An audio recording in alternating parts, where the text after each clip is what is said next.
Dave Daly right here on the Muskegon Channel. I'm Andy O'Reilly. Dave Cackley's over yonder. He's getting his neck loosened up.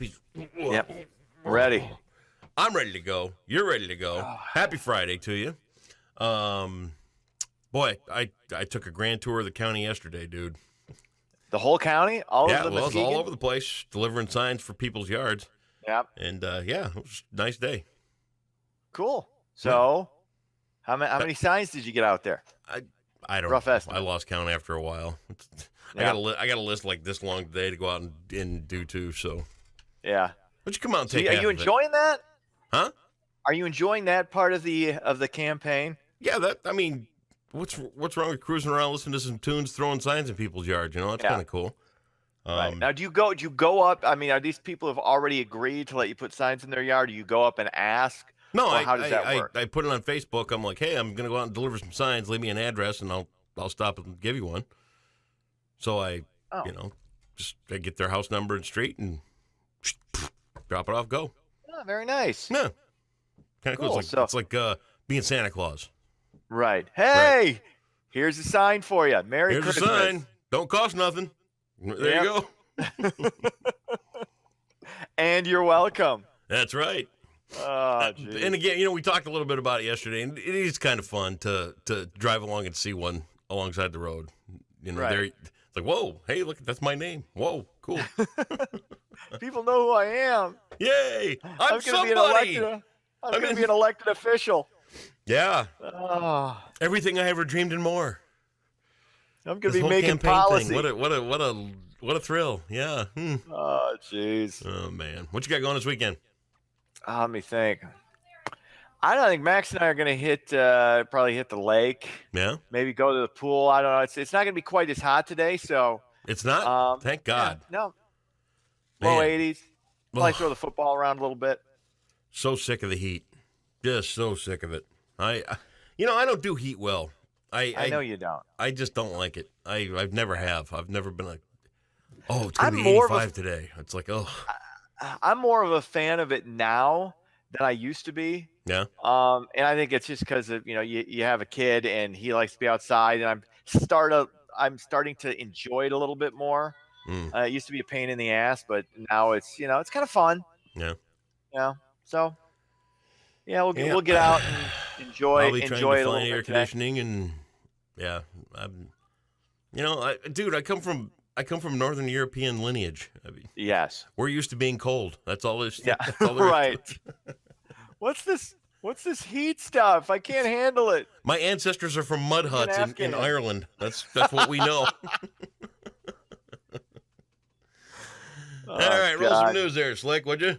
All right, let's do it. EPA Administrator Scott Pruitt has resigned amid ethics investigations. Pruitt was forced out after a series of revelations, including pricey trips with first-class airline seats and unusual security spending. Pruitt apparently demanded round-the-clock protection from armed officers, resulting in a 20-member security detail that racked up $3 million in expenses. Pruitt also had a $43,000 soundproof booth for making private phone calls. Now, I get the soundproof booth. I get it because, you got some things that you need to discuss that nobody needs to know about. Just, Right. kind of Especially when you're hush. especially when you're protecting the environment, Yeah. because that's got to be kept top secret. This is what I don't get. It's like 24-hour armed security. You're the EPA administrator. Nobody cares. Nobody cares. You don't need who's going to be taking shots at you? Nobody. You're the EPA administrator. We don't care about you. I don't care. Nobody cares. What an idiot. It's Dude. like, really? Dude, I mean, I am at the very, very tip of this iceberg, and I can't believe some of the stuff I see going on around me. Yeah. I mean, it's funny. Politics is funny. It's just the personalities and the egos and the sense of entitlement. I mean, people have a sense of entitlement just in general anyway. Just the further we've gotten along, is because nobody really has any real problems anymore. So we make stuff up, or we believe we are entitled to certain things that we're really not entitled to, No. and it, it it's just it's head shaking at some point. I don't know. Speaking of head shaking, I don't get this. Scarlett Johansson, lovely actress. I'm a fan. Got my attention. Apparently she's causing controversy among some in the transgender community for accepting a role to play a transgender man in an upcoming film. The movie, titled Rub and Tug, is based on the true story of a transgender massage parlor owner. Many are saying that transgender characters should only be played by transgender actors, which I don't understand. You've got like 1/10 of 1% of the population is transgender. So you don't have a whole lot of actors to choose from in these roles. And if you want to get your message out there, if you want people to be more sympathetic or to kind of identify with, you want an A-list actor out there as part of a story you're trying to tell. There are no A-list transgender actors. They're just not there. Right. At least at this point. Okay, that's and how do you know that Scarlett Johansson isn't transgender? Maybe she's just in the closet. We don't know. I have no, And how do you know, like, in a year, she's not going to decide she's a dude? Or 5 years down the road? And you know what they say? Don't know? Like, you don't know. So and you I'll don't tell know. You this. I'll tell you this. With a title like Rub and Tug, I would expect to find that one behind the door inside the video rental place. Yeah, if you catch my drift. Like behind the beads. And you get that, you get that along with Who Framed Roger Rabbit. That special room where everybody kind of peeks and makes sure nobody looks. They know that they're going in there before they go in there. Those rooms, okay. Now that there are no more video stores, those rooms. I mean, those rooms don't exist anymore, do they? Yeah. Yeah, we got the video store right on Henry Street down there, and right around the corner, they've got the, hey, this is the special room. Doesn't anybody have an iPhone? Right. Everybody had an iPhone. Well, everybody has. Okay. No, they're still there. Well, in fairness, Scarlett, this is not one of those movies. Allegedly, it's about it's not. I mean, that's part of the story. Right. I'm assuming, but yeah. So I don't know, Scarlett. I like Scarlett. I think this is an interesting movie. I can totally see her playing a dude. Yeah. She's got that. She's got kind of like, we all have, whether, like, I'm a guy. I have some feminine tendencies. I have some feminine qualities. I like bubble baths. I enjoy soap operas, Bold and the Beautiful. I will not miss that episode today because I got to find out what happens. I need to know these things. Mm-hmm. And I'm all, I can be kind of sensitive. You have a sensitive side to you, I see. Here's the thing. It's not sensitive. It's compassionate. Compassionate. Oh, wait. But that's still kind of more of a female trait than it is a male trait. No. It's in general. I'm a giving, it's kind of a feminine. That's the difference. That's what sets me apart. A compassionate man, that's a feminine quality. No. I'm not saying that's a negative. I'm just saying it's a feminine quality. It's a burly quality. Okay. Yeah. Okay. Make no mistake, my friend. Make no mistake. Make no mistake. Your compassion. Compassionate. So you're not sensitive, you're compassionate. I want to. Compassionate. Empathetic. Okay. Empathetic. Okay. Go for the bigger words. Compassionate, empathetic, not sensitive. That's to 8th grade. We need to get it up to the 10th, 12th grade words. Gotcha. Right. I understand. Right. Thank you. Finally, Facebook coming under fire again, this time over allegations of bias in its standards for political and offensive content.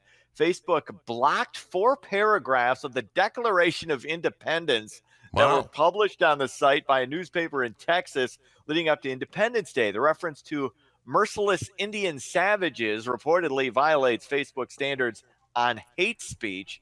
Also, a promotional song by the Wes Cook Band called I Stand for the Flag was flagged as political content. So they just got to get their act together. I will tell you this. Guys. That's ridiculous. And believe me when I tell you this on the political stuff, Facebook, with the whole Cambridge Analytica thing and all that other kind of stuff, Facebook had to take some measures about political advertising and all that other kind of stuff. It has gone so far and it is such a pain in the ass because I'm not only did I have to work on my end of things on political ads to advertise for political races and stuff like that. I'm working on a few friends. Dude, it is a nightmare. And there is one finger to point and blame for ruining Facebook for, political advertising. Even for people like me who, would never abuse it, but need it as an actual tool to get the word out. And it's Cambridge Analytica, and that goes right back to Donald Trump. And oh, come on. I'm here to tell you what. I'm not bashing the president. I'm not, I'm steering clear out of that, but there is one finger to blame to point, and that's the one because I think it's a nightmare. You got a guy. What we need. Listen. You got a guy running for the local county commission. You got a guy running for city council or something like that. He's got to jump through the same stupid hoops that a president or a senator or a U.S. congressman or any of that kind of stuff has to jump through, and it's just hogwash. I've got the solution. Just let it all in. Let whoever wants to say whatever, as long as you're not promoting violence against a person or a group, whatever anybody wants to say politically, I could care less. I don't care. Right. And if it influences you one way or the other, that's on you. Right. That's not. I mean, whatever anybody wants to do. If somebody's trying to get you, what I'm saying is, vote for a candidate, say whatever you want. It's not even that. It's the behind the scenes nuts and bolts of it. To be able to like say, I want to spend $10 on. Hey, you want a yard sign? The behind the scenes nuts and bolts of getting to be able to put $10 behind something like that is a headache beyond your wildest dreams. I can't imagine. Oh, I can't imagine. But it seems to me that, like I said, that you don't need all these rules. You don't need them. They're not necessary. We wouldn't have to have them unless, so there you go. Just be a free speech absolutist. Let it all in. Yep. Okay. There you go. You're faced with you want us all to be connected. You want to have dialogue. We've everybody says that. We need to have a conversation. We need to have a dialogue about the conversation about the dialogue. Then let us have it and stop restricting speech. Don't restrict it. Whatever anybody wants to say, as long as you're not inciting violence, let people have at it. Let people exchange ideas. Yep. Let it go. There you go. Anyway, finally, sports. What's going on? Tigers lose again. Surprise, surprise, surprise. They fall to Texas 7-5. Cubs off. That's sports. It was bark at the park last night at Tiger Stadium. Can you imagine what that smelled like with all the rain? Oh, God. 2,000 wet dogs. Dogs peeing all over the park. The occasional poo here and there. Yeah. Yeah, thanks. No, thank you. All right, we'll talk to you Monday. All right, have a good weekend. You too, bro.